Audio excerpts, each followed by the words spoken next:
दोस्तों, स्वागत है आप सभी का जॉब बुक इन पे। आज हम लोग आरआरबी एनटीपीसी के 10 दिन का स्टडी प्लान शेयर करने जा रहे हैं।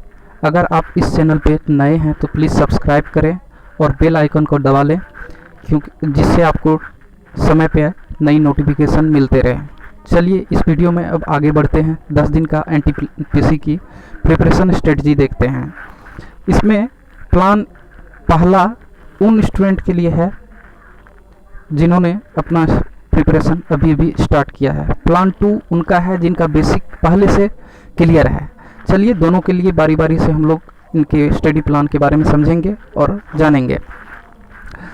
तो पहला है स्टडी प्लान उन सभी के लिए जिन्होंने अपना प्रिपरेशन अभी स्टार्ट किया है या स्टार्ट करने के बारे में सोच रहे हैं। इनमें आपको पहले मैं बता दूं कि इसमें 4 सेक्शन हैं जिनमें basic math, reasoning, current, GS सबकी अपनी अपनी इम्पोर्टेंस है। जैसे कि बात करें अगर मैथ्स की स्ट्रेटजी प्लान के बारे में, तो आप लोग पहले मैथ्स के बारे में सुने। मैथ के लिए आप अपने नोटबुक में सबसे पहले हर एक सिलेबस को लिखें, जैसे simplification, CISI, time and work, time and distance, etcetera जो भी हैं। उनके हर एक टॉपिक के बेसिक फॉर्मूले होते हैं, कुछ एप्लीकेशंस हैं, वो लिखें। इसके बाद हर एक टॉपिक से कम आप 10 क्वेश्चन सॉल्व करें और उनको अपने नोट्स बुक में आप शामिल करें। जिसके बाद आप उन मैथ्स को 10 क्वेश्चंस को बार बार पढ़ें, कैसे हो रहे हैं, उनके बेसिक एप्लीकेशन को समझने की कोशिश करें और फॉर्मूला को अच्छी तरह से याद रखें। बात करते हैं रीजनिंग की। रीजनिंग आपका ये काफ़ी इंपॉर्टेंस रखता है आरआरबी एनटीपीसी में। इसके लिए आप लोगों को बेसिक मैथ्स आपका क्लियर है तो रीजनिंग आपसे दिक्कत नहीं होगी। आप टेस्ट के थ्रू इसको क्लियर कर सकते हैं तो रीजनिंग आपसे हो सकता है। बची बात करंट अफेयर की। बात करते हैं। करंट अफेयर्स भी अपने आप में काफ़ी इंपॉर्टेंस रखता है। आजकल के एग्ज़ाम में आपको जैसे पता ही है 15 से 20 क्वेश्चन आपको करंट से पूछे जा रहे हैं। करंट पर डे आप कोई भी यूट्यूब चैनल, अच्छे यूट्यूब चैनल्स हैं हमारे यूट्यूब पे, उनसे आप पर डे 1 घंटे 1 साल के कम से कम 1 ईयर का आप करंट अफेयर कर लें और पर डे 1 घंटे करंट अफेयर के लिए स्पेशली आप लोग दें। करंट अफेयर को इजी में लेके नहीं चलना है, हमें हर एक सेक्शंस में अच्छे स्कोर करने हैं। बात करते हैं जीएस की। अगर आपके पास नोट्स नहीं हैं तो जीएस के लिए आप बहुत सारे रेफरेंस बुक ले लें कोई भी, या नहीं तो प्रीवियस ईयर के क्वेश्चंस आप जीएस के लिए करें और इसके लिए कम से कम 2 घंटे पर डे आप वक्त दें। और इनका भी इम्पोर्टेंस अपने आप में काफ़ी ज़्यादा है। आगे बात करते हैं 2 घंटे इसके लिए कौन कौन सी बुक हो सकते हैं। आप लूसेंट ले सकते हैं या क्रॉनिकल है वो ले सकते हैं, या प्रीवियस ईयर की कोई भी बुक ले लें, उनसे आप स्टैटिक जीके कंप्लीट करें। और कम से कम आप यदि प्लान ए के अंतर्गत में आप लोग आ रहे हैं तो पर डे 1 टेस्ट दें कम से कम टिल एग्ज़ाम। और जो भी टेस्ट में आपके क्वेश्चन है उसका एक्सप्लेनेशन अच्छे से देखें, मैथ्स का सॉल्यूशन देखें, उनका बेसिक फार्मूला देखें। रीजनिंग के आपसे क्वेश्चन अगर गलत हो रहे हैं तो उनको उस टॉपिक को आप यूट्यूब के थ्रू क्लियर करने की कोशिश करें। चलिए अब आगे बात करते हैं हम लोग स्टडी प्लान सेकेंड के बारे में। स्टडी प्लान सेकेंड उन सभी लोगों के लिए है जिन्होंने अपनी बेसिक क्लियर रखी है अब तक। वो क्या करें, पर डे कम से कम 2 टेस्ट दें, एक मॉर्निंग में एक इवनिंग में, या हो सकता है आपको जब अच्छा लगे उस वक्त दीजिए, लेकिन 2 टेस्ट कम से कम आप दें पर डे।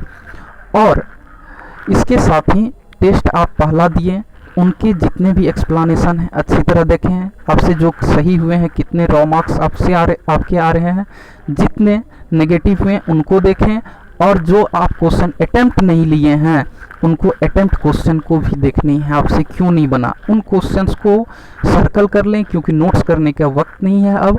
सर्कल कर लें और उनको 2-5 दिन पे देखते रहे, 2 दिन पे कम से कम आप देखते रहें और कम से कम 2 टेस्ट आप देते रहें। 10 दिन में आप कम से कम 20 टेस्ट दे देते हैं, 20 गुने 100 यानी 2000 क्वेश्चंस आपके तैयार हो जाएंगे इस तरह से। अब इसके बाद आपके पास अगर नोट्स है, पहले से ऑलरेडी नोट्स बनाए हुए हैं, तो उनसे रिवीजन करें, मैथ्स के बेसिक फॉर्मूले देखें और रीजनिंग के बेसिक कुछ आपसे छूट रहे हैं तो वो देखें, जीके के क्वेश्चन देखें, करंट अफेयर देखें अभी इस बीच में जितने ज़्यादा से ज़्यादा हो सकता है। कम से कम आप लोगों से तो एक मैं बात कहना चाहूँगा कि आप लोग कम से कम 1 साल का 1 ईयर का करंट अफेयर करके जाएं। करंट अफेयर अपना काफ़ी ज़्यादा इम्पोर्टेंस रखने वाला है इस एग्ज़ाम में, एनटीपीसी में। और आप आगे बात करते हैं इसमें प्लान नंबर 2 में। 4 दिन पहले जब आपके एडमिट कार्ड आ जाएंगे तो आपके मान के चलिए आपका एग्ज़ाम 10 बजे है मॉर्निंग में, तो आप 10 बजे कम से कम एक टेस्ट 10 बजे के वक्त देते रहें। 4 दिन, कम से कम 4 दिन, ज़्यादा हो सकता है तो ज़्यादा, लेकिन 4 दिन पहले आप देख लीजिए कि 4 दिन पहले उस वक्त में टेस्ट देनी है जिस वक्त आपका एग्ज़ाम है। किसी का शिफ्ट 2 बजे पड़ा तो आप पर डे कम से कम 4 दिन ये टेस्ट आप 2 बजे देना है आपको। इसी तरह से आगे बढ़ते जाना है। जितने क्वेश्चंस होंगे, जो क्वेश्चंस छूट रहे हैं उनको ध्यान में रखिए और बार बार जितने आपको पता है उन पे फोकस कीजिए और रिवीजन करने की कोशिश कीजिए। क्यों होता है ना, हम लोग पढ़ने के चक्कर में काफ़ी ज़्यादा पढ़ लेते हैं और बेसिक क्वेश्चंस आते हैं वही छूट जाते हैं, क्योंकि हम लोग ने रिवीजन नहीं कर रखा है। रिवीजन आप करके रखते हैं तो वो आपके एग्ज़ाम में काफ़ी ज़्यादा इम्पोर्टेंस देता है। चलिए आगे बात करते हैं। अगर आप इंडिया के किसी भी आरआरबी जोन से, कोई भी आरआरबी जोन से हैं, तो कम से कम आपके लिए सेफ स्कोर हो सकता है मेरे नज़र से रॉ मार्क्स 65, क्योंकि मेरा ये मानना है 65 प्लस आपके इतने जनरल के यूआर के चाहिए। बाकी इसी तरह से ओबीसी हुए, SC ST और EWS, तो आप बेसिक्स क्वेश्चन पे ज़्यादा ध्यान दें और उनको सॉल्व करने का कोशिश करें।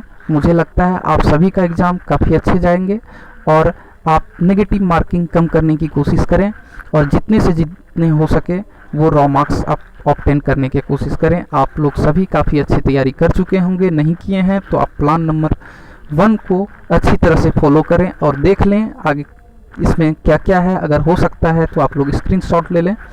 अगर ये वीडियो आपको अच्छी लगी, आपको ये स्ट्रेटजी प्लान अच्छा लगा, तो प्लीज़ लाइक करें, कमेंट करें और इस चैनल को सब्सक्राइब करें। जय हिंद दोस्तों।